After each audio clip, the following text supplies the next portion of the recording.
You're listening to the Never Heard of It podcast, a Night Shift Radio original. Every week we bring you the good, the bad, the weird, and lesser known streaming movies. Hit subscribe for new episodes every Thursday and Sunday. Do you remember the movie City Slickers? Yes. And City Slickers 2, Fool's Gold or something like that. Yeah. Every time I hear the word rollin' or hear someone like singing the rollin', rollin', rollin' song that roll on, all I can think of is the scene from that movie where it's like rollin', rollin', rollin'. Oh, my ass is swollen. So I know this Billy Crystal. Yes. But who were the other people in that movie? I do not remember. I really don't. And because it's three people, right? And they're Billy all Crystal, Jack Palance, Daniel Stern. Daniel Stern is the other one. So it's Billy Crystal, Daniel Stern. I don't think it's Jack Palance. I think it's another third person. I think Jack Palance is like the guy. I don't know any of these names other than Billy Crystal. David Paymer's in it. Jeffrey Tambor's in it. I don't recognize most of these names. I definitely watched it in the theater as a kid. Yep. I definitely got in trouble for singing that song as a kid. Yeah. Sure. Also makes me think of, this is how my brain works, by the way. I started thinking about City Slickers and then immediately jumped to how the other night at the arcade, Captain Ron was on. And I don't remember anything about Captain Ron other than going to see Captain Ron in the theater. Oh, man. That was another one of those movies that it was just, because that's Kurt Russell, right? Like, that was such a silly movie. Yeah. I feel like Captain Ron and like What About Bob? Like, there was like a series of movies where it was all like, put the weird character and then put him with a bunch of yuppies and there's your story. Yep. In a weird way, Harry and the Hendersons is kind of the same plot. Get your off, not normal person, not normal character, and put them with a bunch of normal people, and hilarity ensues. Uh-huh. And I feel like that's in that same vein of movies. Yeah, What About Bob? What About Bob? What About Bob? Just talking about What About Bob with someone the other day. I love that movie. He's not gone. He's never gone. You see? You see?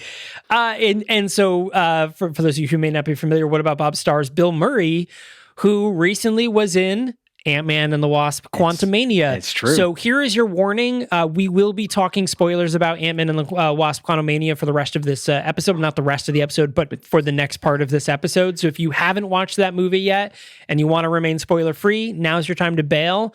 Go to the theater and watch the movie and then come back and listen to this episode. Yeah. We said we were going to talk about it last week, but I hadn't seen it yet. I actually just finally got around to seeing it a couple nights ago. So I'm excited that we finally can. That we could finally talk about it. So, we had talked about in our upcoming episode, which by the way is our 5th anniversary episode.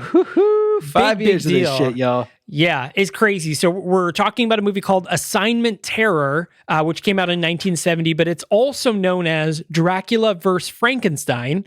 So that is the other name of this movie, which you can watch over on Tubi TV for free. You don't even have to sign up. You just go to Tubi TV and type in Assignment Terror, and you can go watch that movie. So if you're the type of person that watches movies before we review them, that's where you can do it, yo.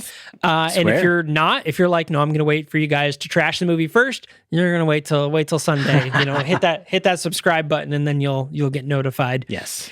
So I forgot how I got to that. We were talking about Bill Murray. So Bill Murray. Yes. So Bill Murray was in Ant-Man and the Wasp: Quantumania. So now we're getting into our spoilers. But during the episode this coming Sunday, we talk about how comic books were silly, and some of the growing criticism, however valid, I get it. I understand why people are criticizing the MCU now. The way that they are. I mean, this is a small subsection of people where it's too jokey. It's getting too silly. It's always like set up punchline joke. I get it. It feels too much like that. I totally understand where you're coming from. Whether I agree that it's a bad thing falls into a different category, because I think so far Wakanda Forever is a really great example of they balanced sincerity and seriousness with a couple of good jokes. And Baku has a couple of really good jokes in that movie. Riri has a couple of good jokes. Like all the scenes with Riri, Okoye, and Princess Shuri, like when the three of them together in her room, super funny. But that movie brought me to tears. Yes, because there's like a little more of an emotional thing tied to it, but like that was a very serious. There were serious parts of that movie, and I get it. Also, it's just a very, very good film. And if you can look at the MCU in two ways. You can look at it as a series of one-off films that have a connection, that are telling a larger story, but are essentially they're the individual characters of the comic universe. And so we're going to get different types of stories from those. And if we didn't, that would be bad. That would get boring really fast. If you look at it as one giant story arc, I think at this point we can agree that the MCU is a tragedy, and every good tragedy has some pretty strong comic relief in order to break that up and make you not just be like so bleak and miserable the entire time. Some of the best moments in Shakespeare come from the comic relief in his tragedies. Like we were talking not that long ago about Romeo and Juliet, and how I still crack up at the "you'll find me a grave man" joke. And like that's in the middle of a tragic moment of a tragic story, but it's funny. And like to say, Shakespeare made too many jokes in his tragedies, like nobody would say that. Well, no serious like student of literature or like film critique would say that. But for some reason, because it's comic books, like we're taking ourselves much more seriously. So here's where I fall in this category, and I think Ant-Man and the Wasp: Quantumania kind of made me realize this. Is that the argument is that it's too jokey. A lot of people feel this way. I disagree, but I agree in a different way. So I disagree that it's become too jokey. I think it always has been has been jokey. I think the quality of jokes has gone down.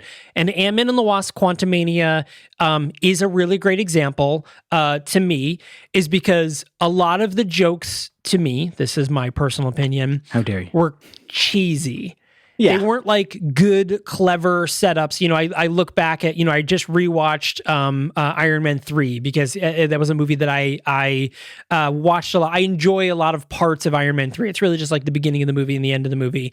And I think about the setup and jokes. I rewatched the original Avengers. I know it's Joss Whedon, but there was a really funny line where he's like, what about that time there was a security breach? And then Agent Coulson comes in and he goes, "Security, this is on you." And it's just such a great, subtle joke. Like the way it was set up, like the way the setup punchline worked was really good. And then you get to, examples of like M.O.D.O.K, and it's like, "I've got a butt, ha ha ha." It becomes like a little more juvenile humor. And I think that's probably the issue that people are having. And I feel that in a lot of the more recent Marvel movies, not the series, in a lot of the Marvel movies, that I feel like the quality of joke has gone a little more to the slapsticky and less of the like witticism, the bit more witty setup, punchline, meta jokes that like it started off with.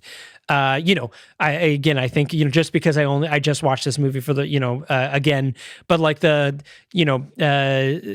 doubt anything you could say to me, would surprise me. He's like, $10 says you're wrong. And then later he gets on the helicarrier and he hands him $10. That's a very good setup punchline joke, right? Like that is a well-placed joke, but like jokes aren't like that as much in the MCU as much anymore, especially with Paul Rudd. He's silly. I could go on for hours about this. Starting like there's the perspective of one, we wanted for decades of our lives for superheroes to be taken seriously and like presented well in film. And in order to do that, Marvel put together some very, very strong cinematic, serious storylines that were all part of this epic tragedy story that brought us to essentially both a conclusion and a new beginning. But that was, over a decade in the making. And that was like, we have something to prove here. We have to show that superhero movies can be successful and can be, quote, real movies. So that now splits into two arguments. One, we don't have to prove that anymore. We have shown that people will go watch these movies with the fucking weirdest characters that they've never heard of because it's part of the bigger story and because it's fun. And two, it's been now well over a decade and cultural tastes change, and maybe people aren't really in the mood for the heavy, serious superhero films anymore, as evidenced by the backlash of all the gritty, dark DC shit that people are like, I don't want this. Like, this isn't fun. And so, like, on the one hand, we have people saying these movies are too dark and gritty and not fun, and these movies are too silly. But they're all comic books, people. They're all accurate. Every single one of them is accurate to how comic books are. I think that's why. I think that's where like the first set, the first couple of phases of Marvel kind of fell in that middle. Where it was like we're trying to be serious. We're trying to show you that like these can be real movies too. Real movies too. For those of you watching on YouTube, I did air quotes. For those of you not watching on YouTube, I did air quotes. So it's like they kind of fell in that middle. Like when you think of Civil War, Winter Soldier, I know those are two Captain America movies. You think of, Iron Man, even Iron Man 3, he's talking about facing PTSD and stuff like that. Like there's this very, trouble, talking to his spouse about it. You look at Endgame where he's like, I want to have a kid and I have a kid and I don't want to, lose that, like talking about like, keeping the things he has and family ties. And then of course, Tony dying. Sure. Every time I went to see that movie, just the entire theater was crying, at that part. It was good. It's serious moments. And I know we're building to that, but I think a lot of the movies have fallen into that. But if you look at the early movies, Iron Man is a silly movie. Like it was fun. The whole movie, it has a couple of, it's like, oh, this is so cool moments, but it's not a tearjerker movie, right? Like that's not what Iron Man did. The first Captain America, kind of a little bit silly, right? Red Skull's a little silly. He's very like, showcasey, cartoony villain, the way he looks and the way he acts.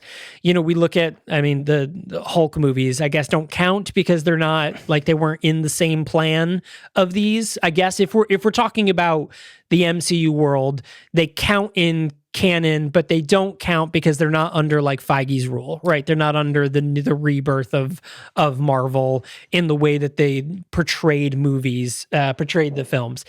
So I get it. I get it. I do understand the criticism. I do get it. And like I said, I don't think that it needs to be less jokey. I think the jokes need to be better.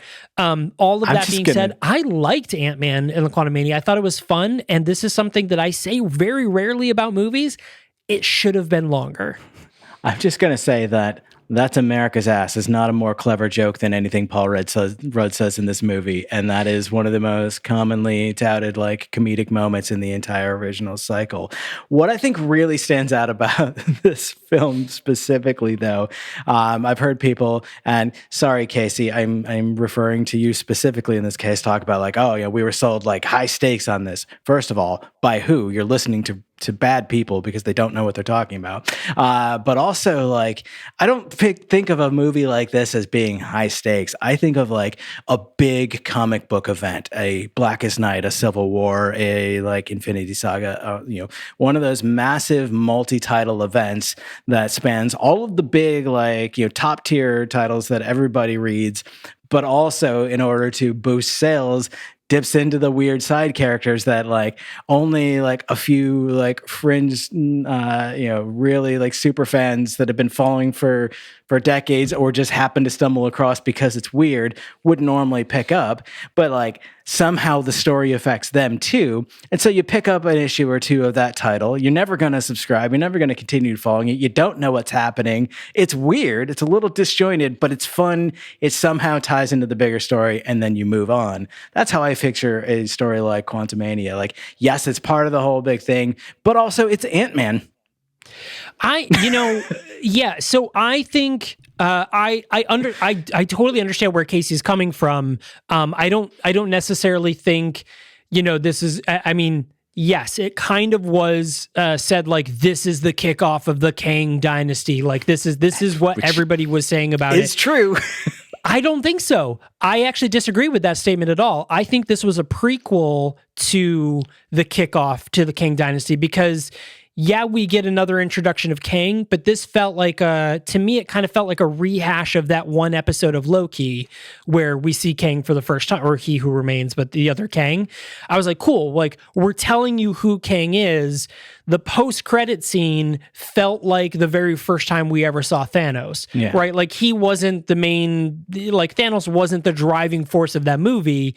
It's just all of a sudden you see Thanos' face and you're like, oh shit, next film is going to be a big deal.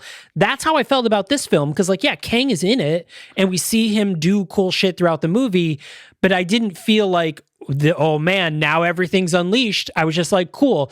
The next film we see is going to, about Kang, is going to start the Kang dynasty. This did not feel like the start of Kang. Well, like you said, we got that introduction to Kang in Loki, and Kang tells us all about how like this in the entire multiverse war is just different versions of him fighting for dominance, and he's the one who's going to stop it. So like that it really, if anything else, like sets up the stakes of this cycle of the MCU.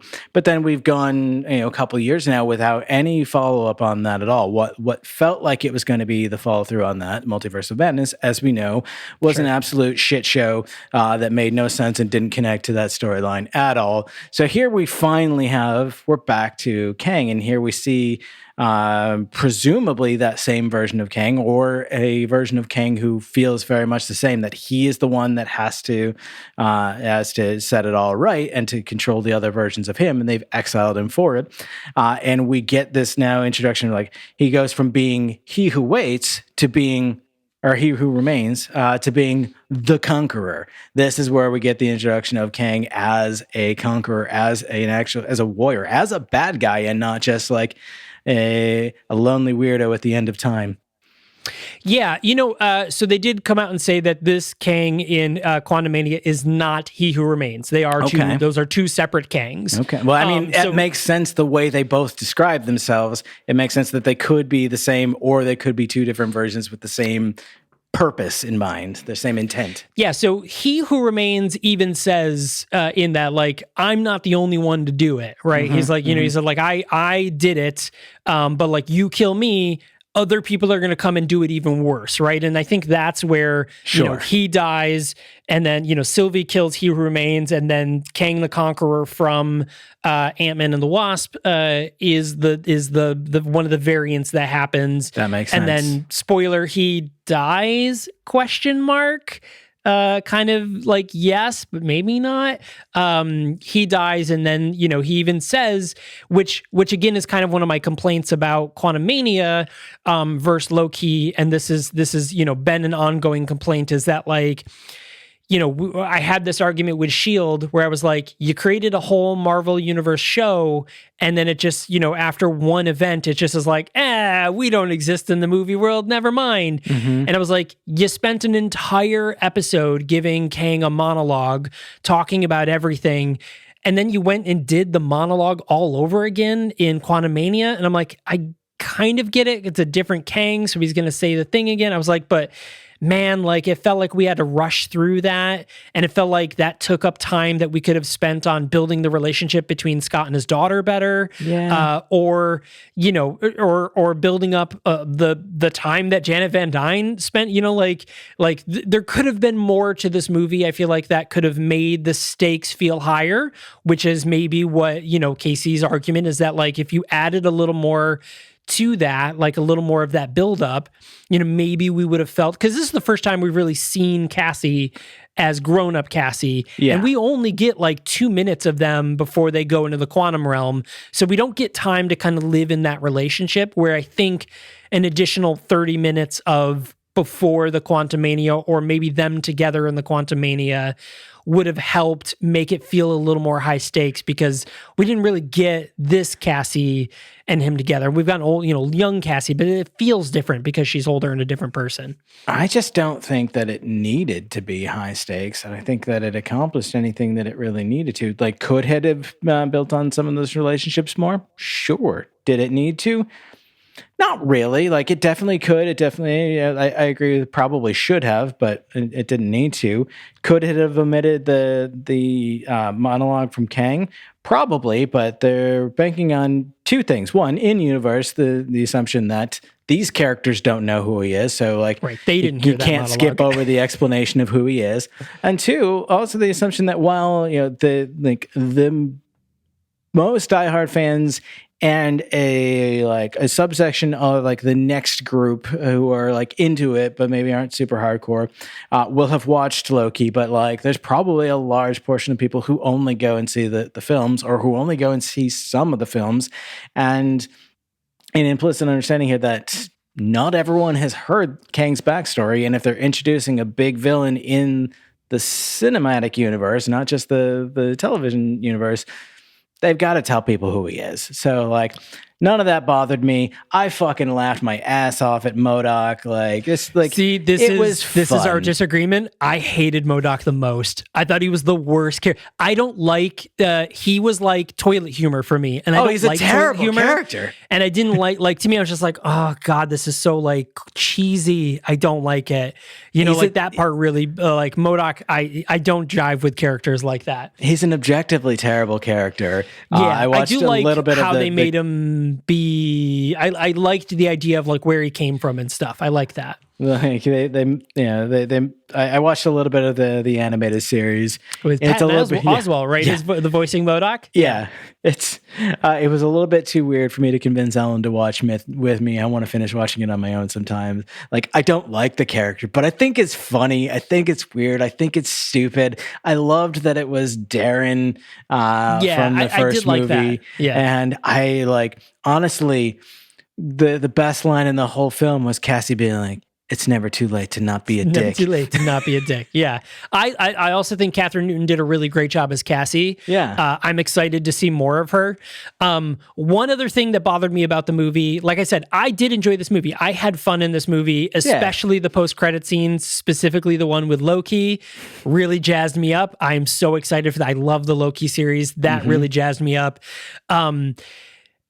Janet Van Dyne did the thing that bothers me in movies, where she did the like, no, I can't tell you. And it's like, you just gotta we're trust about me. to die. Yeah. You have to tell us. Like you spent the half of the movie being like, no, I can't talk about that. Be like, you have to, man. It's like we are dying here. It's really essential that you get into it. Like I know you don't want to, but like you really need to. That drove every time she was like, no, I can't. I was like, like it drove me bonkers. I was like, this is so unrealistic. You were being unreasonable. Like you were being so unreasonable. Like this is like life or death. Like Ant-Man's daughter life is at stake. And you're like, nah, I just can't get into it. It's like, yes, you have to. This is terrible writing.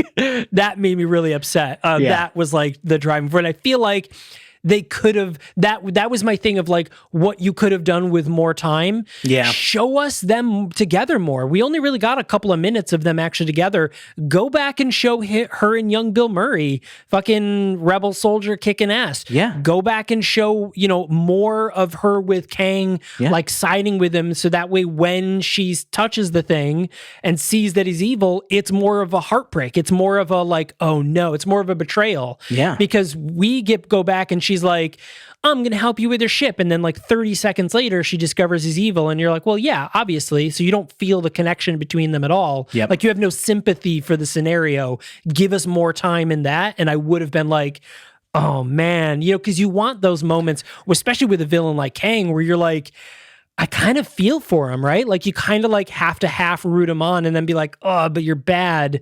But like, I kind of get it, Then like the artificially inflated stakes of like, Jenna, you helped him and you abandoned us. So like we don't know anything about that because we just like she stopped him from like fixing his ship and like destroying universes. But then like 5 minutes after she met him, it's seemingly he's like, I'm gonna conquer shit here, and she's like, okay, cool.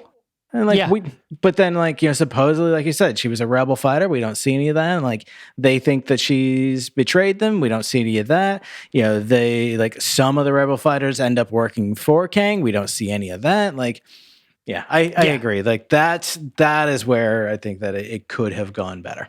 Now, interesting news has recently come out about this is that they actually went back as early as about a month ago and reshot the ending to this movie. Really? So apparently this is all rumor. This is, rumor-ish type stuff. But apparently the way the movie was originally going to end is that Kang Kang gets loose, and Ant-Man and Wasp get trapped in the Quantumania. That is how this movie originally ended, is they're stuck in the quantum realm, and Kang gets loose and runs off and, escapes the day. So they go back and they reshoot the movie, and they kill Kang. They, they have him get sucked into his reality drive or whatever. And then Ant-Man and Wasp actually make it out of the Quantumania. So there's a little bit of speculation of after that, but that was the redo of the plot. And apparently the reason is because it didn't test well that they spent all this time, so he could get back to his daughter. All of Endgame the goal was to get back to his daughter and, get out of this, only for him to bail on her again and be like, well, do you really care about your daughter then? Yeah. So they didn't like the way that felt with the ending, but also, with Kang.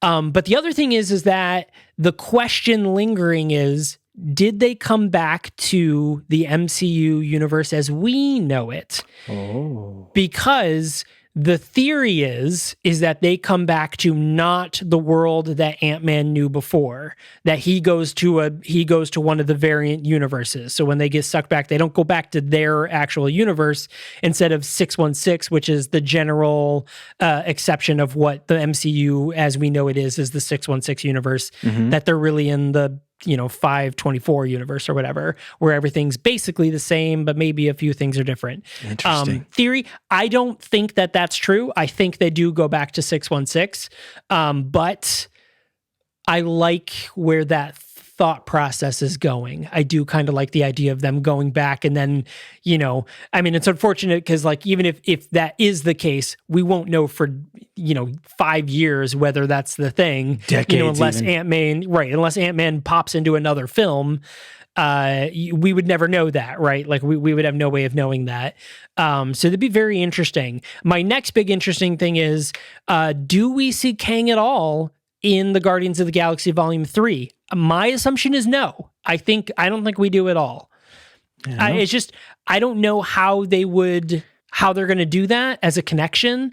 Because they're pretty far off, Haven't they essentially said, though, that Kang is going to be kind of a looming presence, but won't necessarily be part of the whole cycle? It's not going to be like where Thanos was the connecting villain between and everything, the collecting of the Infinity Stones, but Kang is going to be kind of like they encounter him periodically.